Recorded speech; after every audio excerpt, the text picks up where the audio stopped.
Auburn, Georgia, and Cam Newton.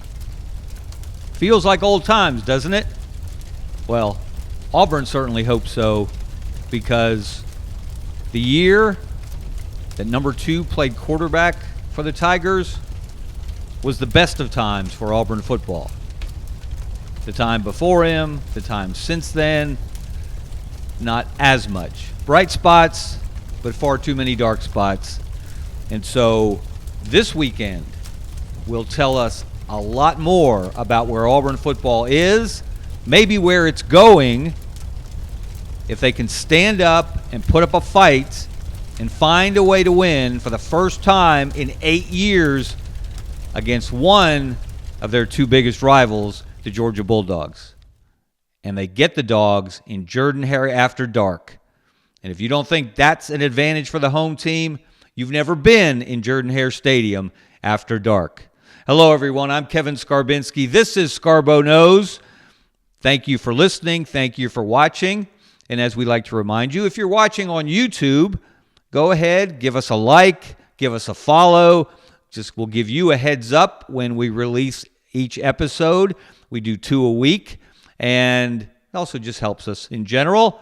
So we appreciate you doing that. Thank you to our executive producer, Brendan Martin, who does a fantastic job on the Sidelines.live network of one great show after another. And a special shout out to our sponsor, Money Management Services. They are Birmingham's financial services firm. They are a fee-only, family-owned business that's been in business for a long time. The Rice family, good friends of mine. They will take great care of you. We'll hear from them later in the show. So let's get to it. Auburn, Georgia. The Deep South's oldest rivalry. Well, it used to be a rivalry if by rivalry you mean both teams have a chance to win, both teams trade wins on a regular basis, both teams show up and play their best when they meet each other. Well, Georgia's certainly done that since Kirby Smart has been in Athens. Auburn, not so much. It is almost unconscionable that Auburn would have lost 8 straight games to the Georgia Bulldogs. And if they drop another, if they don't find a way to win on Saturday night, if they don't find a way to unlock whatever it is that is the best version of Jackson Arnold, if they don't find a way to out-scheme, outsmart, out-tough the Georgia Bulldogs, and they go down again, that will be 9 straight. And that will match the longest slog through the desert in a rivalry that Auburn has ever experienced. And, of course, seasoned Auburn fans know that that occurred against the Alabama Crimson Tide in the Iron Bowl from 1973 to 1981, until a guy named Pat Dye showed up and brought a freshman named Bo Jackson with him to Legion Field, and Bo went over the top, and the rest is history. But the finest hour at Auburn, the greatest moment in Auburn history, I don't think there's much of an argument, was the 2010 season. And it was because primarily, not solely, but primarily because of one guy. And it was the guy who wore number 2, Cam Newton. And why does that matter this week? Why is it important that Cam Newton did all the things he did back in 2010 for Auburn? Because Cam Newton's going to be there Saturday night. He's not just going to be there. He's going to be honored. Again, they're going to retire his jersey. Now, it almost seems like an afterthought at this point. He has a statue outside of Jordan-Hare Stadium, as he should, as one of Auburn's Heisman winners, along with Bo Jackson, of course, and Pat Sullivan before them. But now Cam will be the 4th Auburn player, along with Sully, along with Bo, and Terry Beasley, who was Pat Sullivan's go-to guy back in the day. They've all had their numbers retired by Auburn football, and now Cam Newton will have that honor as well. And, of course, no one deserves it more. Because what he did in 2010 It's hard to fathom. It was hard to believe then as it was happening. And even in retrospect, even as you look back, when you look at the numbers, they are mind-boggling what Cam accomplished. Let's look at those numbers. He threw for 2,854 yards and 30 touchdowns. 30. He ran for 1,473 yards, which was and still is a record for an SEC quarterback. And he got in the end zone carrying the ball 20 times, usually by either running away from someone, running over someone, or flying through the air, as he did in the regular season game against South Carolina. And people forget this. He actually caught 2 passes that season. One of those went for a touchdown against Ole Miss, as Gus Malzahn, I guess, was just having fun, taking advantage of all the things that Cam Newton could do that no one had done before him, and really no one has done since. I have made this argument for years and years, and I will die on this hill.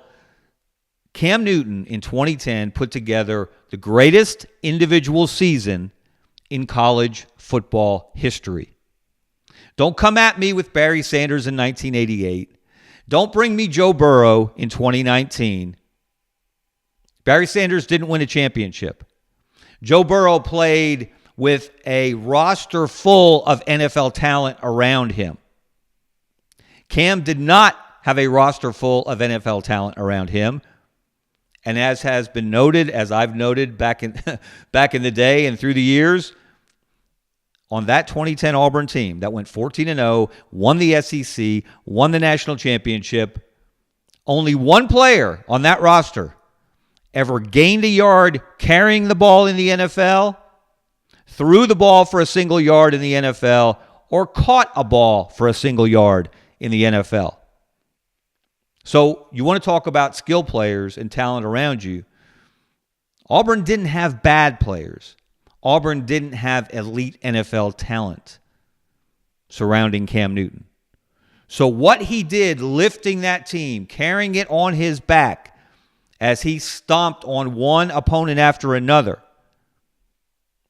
I don't believe has ever been duplicated, let alone surpassed, and I'm not sure it ever will. So that season, it was a thrill a minute. And we're just talking on the field now. We'll get to the off-the-field stuff in a moment. That season was a roller coaster ride because Auburn didn't trample everyone underfoot week in and week out. In fact, in playing 6 ranked opponents, 3 of them who were ranked in the top 10 when Auburn beat them, Auburn trailed or was tied in the fourth quarter in 7 of those 14 games. Half of the games Auburn played, it was either tied in the fourth quarter or it trailed in the fourth quarter. Half of the games Auburn played, 7 out of 14, were one-score games. And one-score games can turn on a single play. The kick 6, which happened a few years after Cam, of course. The prayer in Jordan-Hare, which also happened a few years after Cam, and Georgia was the victim on that occasion. So your ability to win one-score games says a lot about you as a team. It says a lot about your leader, and Cam Newton was the unquestioned leader of that Auburn football team. They were buoyed by a special senior class. Again, not of the most talented players in Auburn history, but maybe the most dogged, maybe the most determined, maybe the toughest mentally because of what they'd been through in their careers. Coaching changes, losses, doom, despair. And yet, when they brought in the player that could make a difference, they all came together and did just that. Ryan Pugh on the offensive line. Cody Burns, one of the best leaders Auburn's ever known. All of those guys made it work. But it wouldn't have worked without Cam Newton. And also, we should say, it wouldn't have worked without Gene Chizik. Now, I've said a lot of things about the coach of that Auburn team. I basically mocked the hire at first, talked to people in the college football industry. Some of them were laughing, scratching their heads, couldn't believe it. Of course, as everyone knows by now, Gene Chizik was 5-19 at Iowa State as a head coach before he was brought back to Auburn, where he was a defensive coordinator for Tommy Tuberville.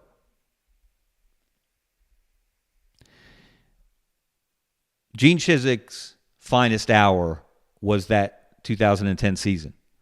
Because, again, as everyone knows by now, Auburn didn't just have to deal with LSU, which the next year would win the SEC and play for a national championship, with Alabama, which the year before had won the national championship, with Arkansas and Bobby Petrino, who put up points in bunches, Clemson, which was just getting going under Dabo Swinney, South Carolina, coached by Steve Spurrier, which was legit and would reach the SEC championship game that year. Auburn didn't just have to deal with those folks.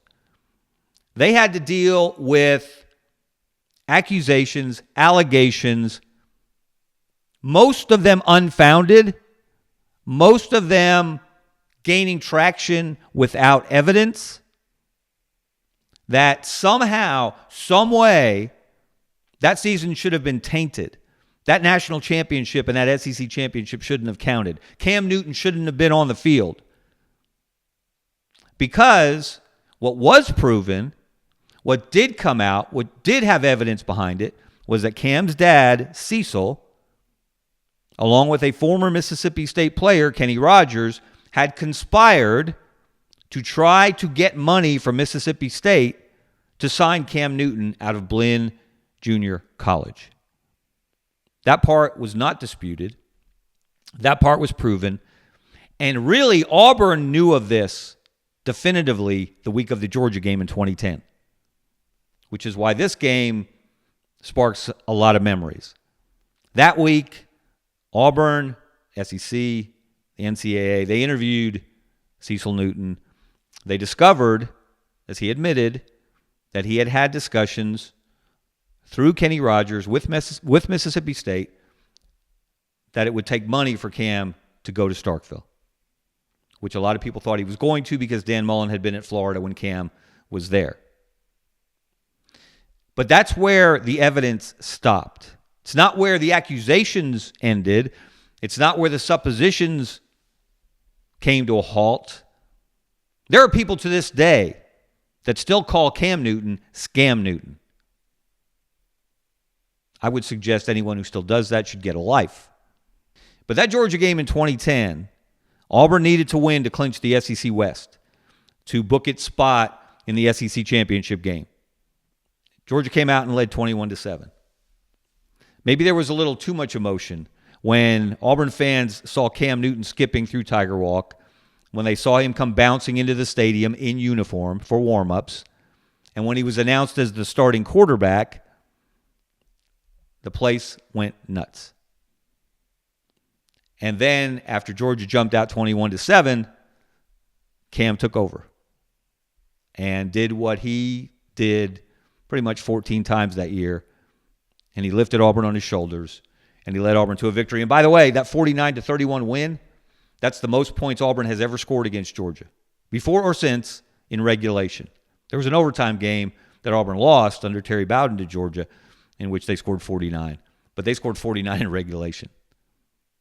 And to this day, Aaron Murray and his family can't stand Nick Fairley, Auburn's wrecking ball of a defensive lineman, who may have gone a little above and beyond decorum that day, but he was the best defensive player in the country that season. So, and interestingly, this past week, ESPN did a story ranking the most unlikely national champions of the last 75 years. And that 2010 Auburn team, they put it number 9 on their list. I would argue they probably should have put it higher. Because, and let's look at these numbers, the Cam, the bad, and the ugly. 14 seasons have passed since Cam Newton played at Auburn. So I wanted to compare the 14 seasons after Cam with the 14 seasons on the Plains before Cam. Some interesting numbers. Before Cam, from 1996 to 2009, in those 14 years, Auburn had 3 10-win seasons and 3 losing seasons.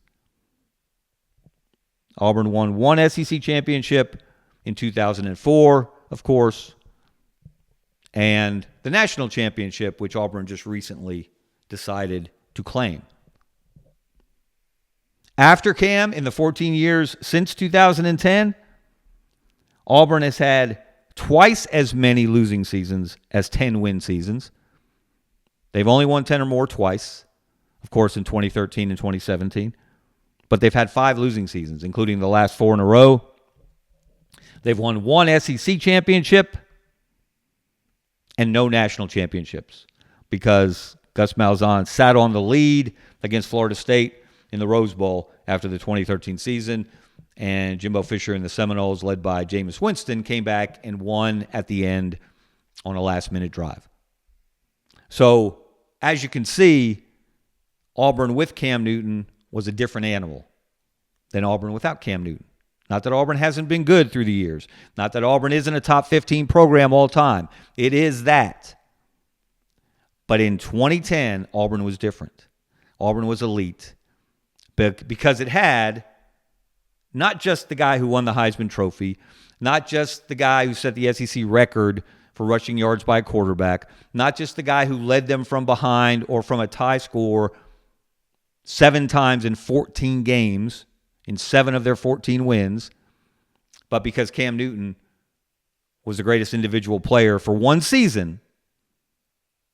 Don't come at me, Tim Tebow fans. For 1 season, Cam Newton was the best player in college football history. Auburn doesn't have Cam Newton at quarterback now. Auburn has Jackson Arnold. And shame on all of you, and you know who you are, those of you who, after watching Jackson Arnold run for $130 or so against Baylor in the opener and use the words Cam Newton and Jackson Arnold in the same sentence. And shame on those of you who didn't go that far but compared Jackson Arnold to Nick Marshall as a runner. He wasn't that. And he's not Nick Marshall as a passer.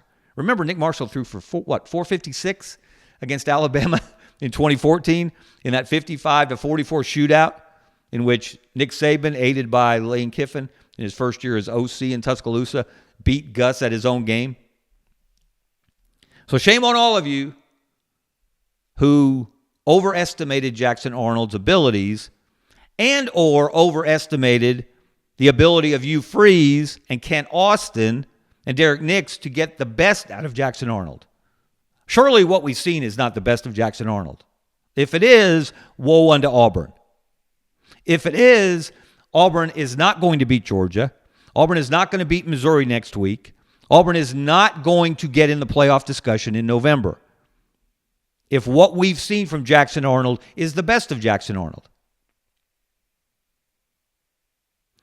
So the real question going into this game, beyond the fact that it will be an electric atmosphere and Cam will be there and it'll be after dark, what have Hugh Freeze and company been doing since the Texas A&M game? They had an off week while Georgia was playing Kentucky. They've had time to tinker. They've had time to study. Hugh Freeze said he went off by himself for a while. And, of course, the wise guys among you have suggested, yeah, it's nice every once in a while to play 9 or 18 by yourself. I don't know if he played golf. I'm guessing he didn't. Someone would have outed him by now had he done that. But he said he went off by himself to try to figure out what's going on with his offense. And as we've said before, this is his offense. So what wrinkles, what changes in personnel, in formation, in play calls, in approach has Hugh Freeze found to get this offense out of a ditch, which is where it spent most of the last 2 games. The entire game against Texas A&M and far too much of the game against Oklahoma before that. And look, there are some things about this game that suggest, from a schematic standpoint, from a matchup standpoint, that Auburn might have a good chance to win this game. Not just come close, as they did 2 years ago. Remember the first time Kirby Smart took a Georgia team into Jordan-Hare with Hugh Freeze on the other sideline, the game was tied at 20 late in the fourth quarter.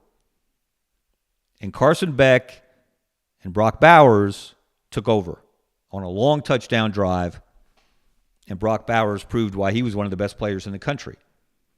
And Georgia won 27-20. Different teams now, of course, different personnel, different quarterbacks. Georgia has problems getting to the quarterback, affecting the quarterback, sacking the quarterback. Very uncharacteristic for a Kirby Smart defense. And, of course, that's one of the weaknesses of Auburn, is protecting the quarterback. Or the quarterback holding the ball too long in the pocket, refusing to let it go, playing like he has stage fright. Can Jackson Arnold put that behind? Can he shed that MO that he has started to develop? Well, actually, he exhibited it last year. And was one of the things that concerned Oklahoma coaches, one of the reasons they went out and got John Mateer. Is Jackson Arnold going to be a new man? Is he going to be a different player? Auburn can run the ball. We think, based on the Baylor game, it just hasn't really tried to do it since. Certainly not in the 2 SEC games the Tigers have played and lost. What was it? 8 carries by the running backs against Texas A&M. No excuse for that. No reason for that. No good reason for that. So, first of all, if the first play from scrimmage that Auburn runs on Saturday night in Jordan-Hare is not putting the ball in the hands of a tailback, of Jeremiah Cobb or Damari Alston, out of whatever formation that they line up in, there may be some boos in Jordan-Hare Stadium, unless the play that they do call goes for a touchdown or a long gain. So I suspect you're going to see a lot more out of the Auburn running game. But Georgia can defend the run. Georgia also can run the ball. We saw them gash Alabama. Auburn's pretty good at defending the run. So don't expect a shootout. Don't expect Auburn to hang 49 on Georgia the way Cam Newton did back in 2010. I wouldn't even expect him to hang 27 or 20 maybe, as they did a couple of years ago. But Georgia's offense has been a work in progress as well with Gunnar Stockton. He may be more of a runner than a thrower in this game. We'll see. So how's it going to turn out? We've done pretty well on our selective predictions this year. We don't pick every game. We don't worry about spreads and point spreads and odds. We just look at the game and we give you an honest opinion on what we think. So who's going to win this one? Look, until Auburn shows that it can beat Georgia, how can you pick Auburn to beat Georgia? Until Hugh Freeze demonstrates that he can get something productive out of this offense on a semi-consistent basis, how can you pick Auburn to beat a Georgia team with maybe the best defensive mind in the country as its head coach? You can't. You shouldn't. Doesn't mean Auburn won't win. Doesn't mean Auburn can't win. Auburn can win this game. And it can happen in a number of ways. Turnovers, big plays, trick plays. Again, during this mini retreat that Auburn had, trying to figure itself out over the last 2 weeks, I have a feeling they may have installed a gadget or two. Whether they work or not remains to be seen. So the wise choice is Georgia to win the game. A close game, not a blowout. I think the biggest surprise here would not be an Auburn win. It would be a Georgia blowout. Georgia struggled at Tennessee. Auburn is not Tennessee, but Georgia struggled in that road game. Auburn obviously has struggled even more offensively on the road. They haven't played at home for a while. We'll see if the vaunted home field advantage in Jordan-Hare really means something.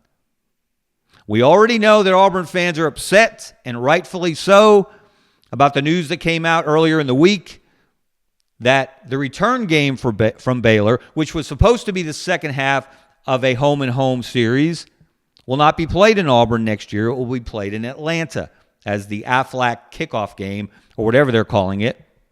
And the reason given by John Cohen in Auburn is Auburn has the opportunity to make up to, keywords, up to $5 million in NIL funds to help build a roster, which everyone's trying to do. And, of course, I would argue that you could have done that in 2027. You could have played Baylor in Jordan-Hare, which the overwhelming majority of your fan base would prefer, as we've seen the feedback. I personally have seen it. You've seen it on social media. John Cohen has heard it. You could have done this in a different way. Now, whether it works out, we'll see. Whether Hugh Freeze gets to be the beneficiary of this NIL boost, we'll see. Whether Ron Anders, the mayor of Auburn, a former Auburn cheerleader who cares deeply about that university as well as that community, has voiced his displeasure with the decision. We'll see if it works out. But that's down the road. That's for tomorrow. What about today? What about Saturday? Can Auburn finally beat a ranked team? Again, they're 1-10. What is it, 1-10 now? 1-11? I think 1-10 maybe. Against ranked teams under Hugh Freeze. Can they beat Georgia for the first time since the 2017 regular season when Jarrett Stidham went nuts? They can. I don't think they will. But I'll be watching, and I know you'll be watching, because this is a crossroads game for the Auburn Tigers. Win it, and a lot of good things are possible. Lose it, the doubts, the fears, the hot seat discussion continue. All right. We can't continue because that's about going to do it for us today. Thank you again for watching, for listening. Again, if you're watching on YouTube, we'd love it if you'd subscribe to the channel. Thank you to Brendan Martin, our executive producer. And a special thank you to Money Management Services, our sponsor. Check them out next. Hope you guys have a great weekend. See ya. Since 1992, Money Management Services in Birmingham has provided individuals and business owners with trusted, fee-only financial advice. We're more than advisors, we're your financial family. From retirement planning to tax strategies and estate planning, our team builds personalized wealth management plans tailored to your life. At Money Management Services, we treat you like family, because when you walk through our doors, you become part of ours.